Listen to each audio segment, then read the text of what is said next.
Welcome back to The Vocalist. Today I am hearing the singer Mina for the first time, so we are going to start with a live performance from 1972. Here we go.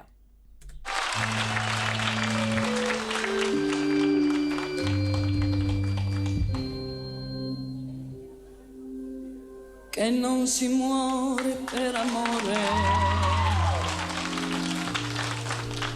è una gran bella verità. Perciò, dolcissimo mio amore, ecco quello che da domani mi accadrà. Io vivrò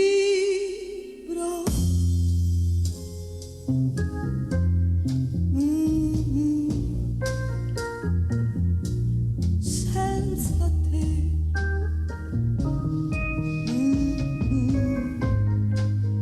anche se ancora non so come io vivrò senza te.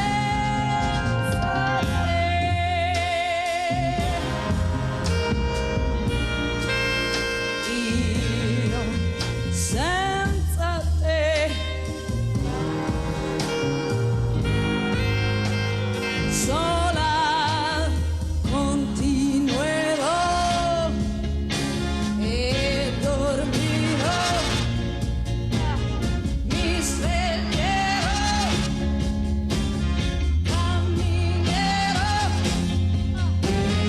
lavorerò, qualche cosa farò, qualche cosa farò, sì, qualche cosa farò, qualche cosa di sicuro io farò,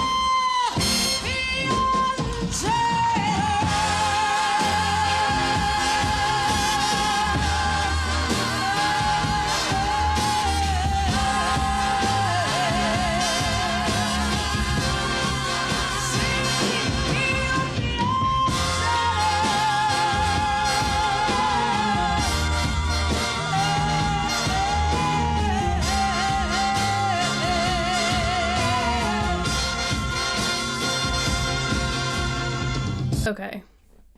I knew better than to stop in the middle of that note. Oh my gosh. I have goosebumps. I feel like I say that every other video. What a powerful voice. Beautiful. I mean, just so much about this performance as a whole is making me so happy. I did briefly read that she is both an actress and a singer. So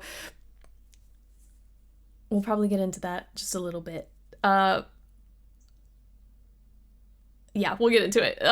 Back to the beginning.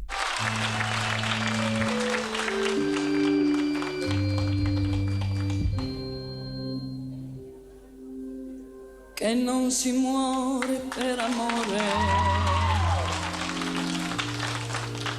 è una gran bella verità.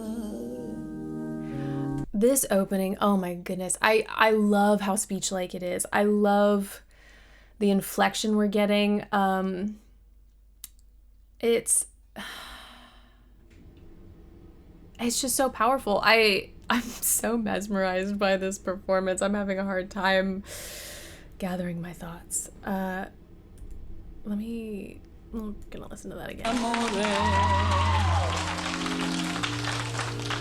è una gran bella verità. Right there, when she really backed off, and we got so much more like not even raspiness, just like smokiness in her voice. It's a bit, obviously, yes, she's performing and we have to deliver the text as singers so that the audience can understand.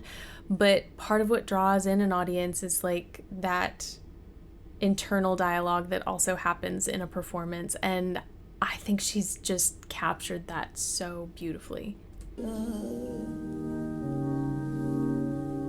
Perciò, dolcissimo mio amore, ecco quello che da domani mi accadrà.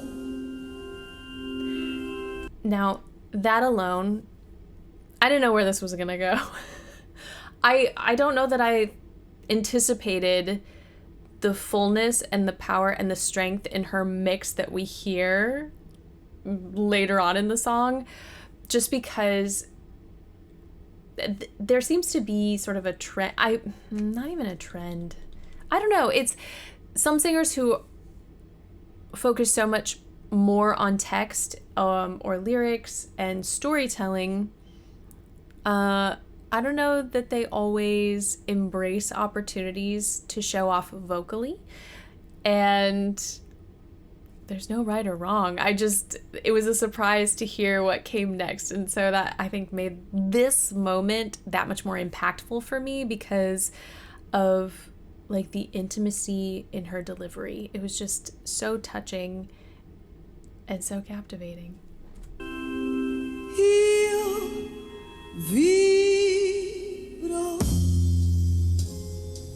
I love the switch in adduction. Like, she starts that really lightly, allowing some air to come through, and then vivrò. So anytime we have a voiced consonant, v is an example, the chords are already vibrating. So they're great consonants to use in warm-ups especially, but the chords came together very quickly to full adduction, so we got that nice present powerful sound, and then her backing off of that again, just like the ebb and flow. I love that.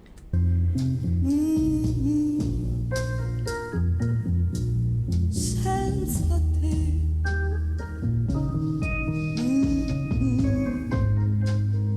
Anche se ancora non so come io vivrò. The space that she incorporated on Come, like, she really allowed some nice backspace there, and you could hear that added sort of depth and richness that, like, if you were just speaking the word, I don't think it would be as apparent as it was the way she created more space singing it.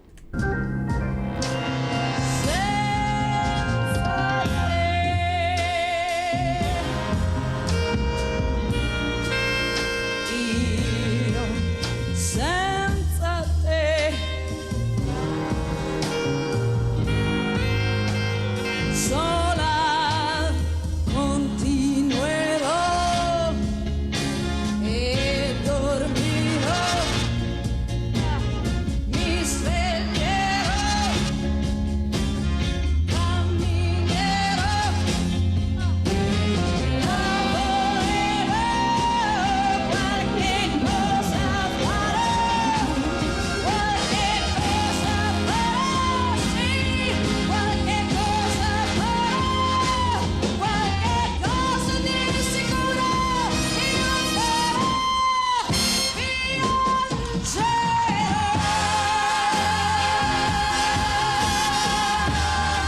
Obviously, the song itself, I mean, it's brilliant, and I love this build, but what she does with it, I mean, there's just so much attitude in the way she's singing, but also it's kind of like this restraint in her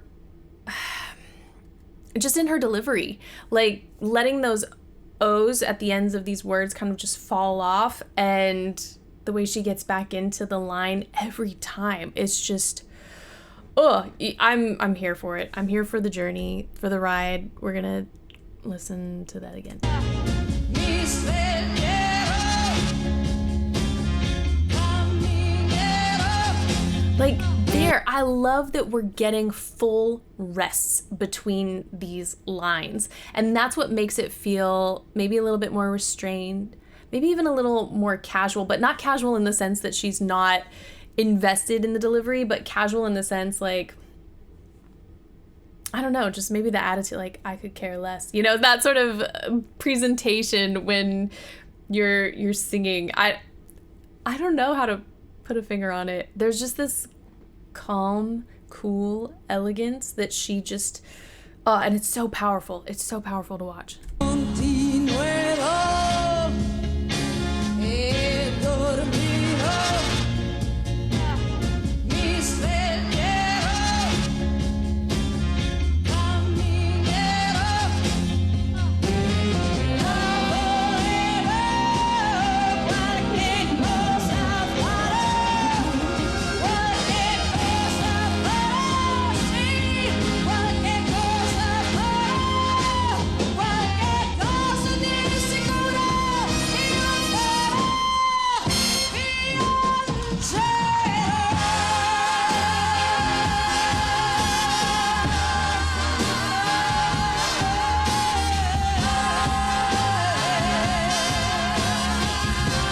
Now, if I'm hearing correctly what I think I heard, she held that note. It was glorious. It was long. It was so full. She took a breath. It sounded like when the backup vocals entered. And so then she was able to re-articulate that note and add on like, it's some kind of pulsing. I'll have to listen again, like some sort of re-articulation or ad lib there. But it just, because she took the moment that she needed to take that breath, like it didn't lose any of that power and the sparkle and all that richness, if I heard it correctly.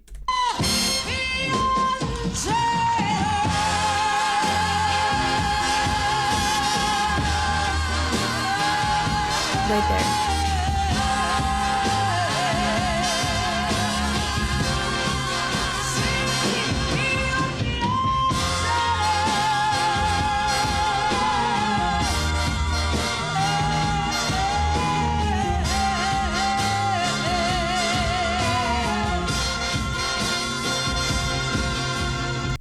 It's so full. It's such a pretty sound, and the balance in it is, I think, what makes it so striking. It's incredibly full when we think of backspace, and yet when like you incorporate just enough forward placement, you can almost, you can see the width in her mouth as she sings these vowels. So it's not that she's closing anything off. It's not that she's hyperextending. It's just like such a good balance of space and placement. And oh, it's so good. E se ritorni nella mente, basta pensare che non ci sei. Sto soffrendo inutilmente perché io so che non tornerai senza te.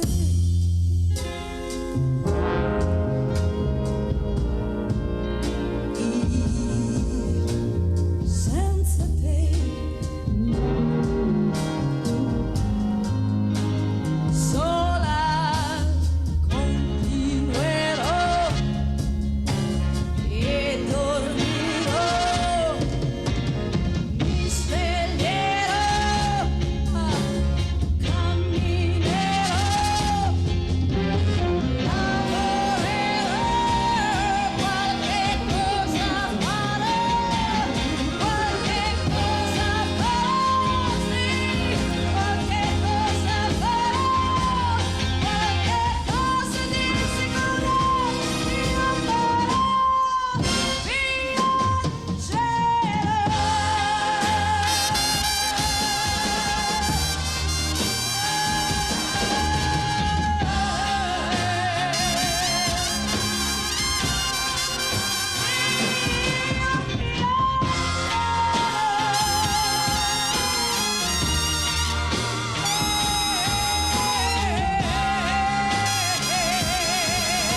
me get the, oop. We're moving on. Hold on, go back. Okay. Let me get this last section. You can see, I'm trying to like scroll ahead. There we go. Especially when that spotlight was on her, you could see so much of that containment in her vowel shaping. Let me just play a little bit.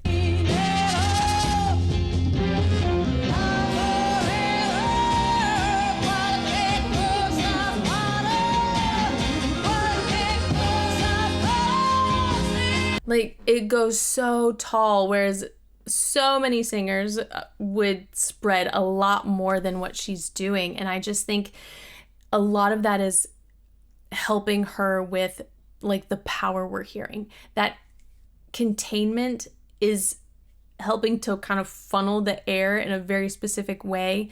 And of course, you can even see some added rounding of the lips, which is lengthening the vocal tract. So it's just so fascinating to watch the power and hear the power that she's able to like display with just these few, I don't know, few nuanced positions with her mouth and her jaw and everything.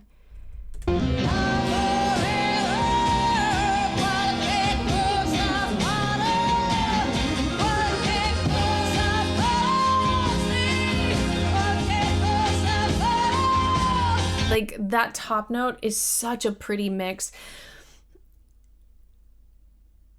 Like, this is full on belting. It's full on belting. And I think today we hear a lot more head dominant mix on those notes just because the goal is to sing higher. And so transitions happen a little earlier. But the fact that she's like capping at this place in her voice, it's just so boomy and full because it's a far more chest dominant mix than I guess I'm used to hearing these days.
Obviously, she has a stunning voice and is so skilled, but I think what did it for me with this one was watching her perform with so much authenticity and watching like the commitment that she had to this song.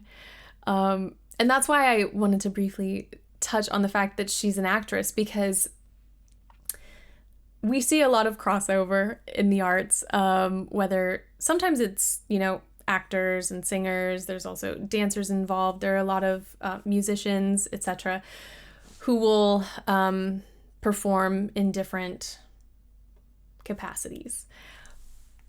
What I love seeing with the sort of singer-actor crossover is just how beneficial the two art forms are to one another.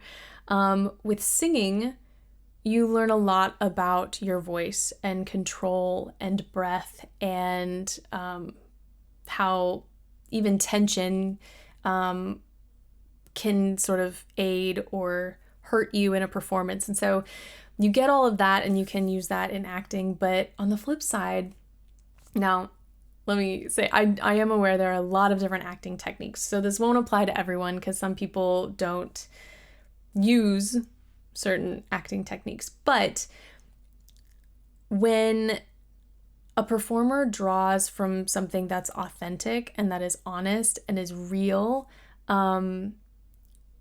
they might not have like an identical experience as what a song portrays or what a character is supposed to be exhibiting, but there's always like something you can attach to that enables you as a performer to like bring truth to that. And I feel like she embodies that beautifully.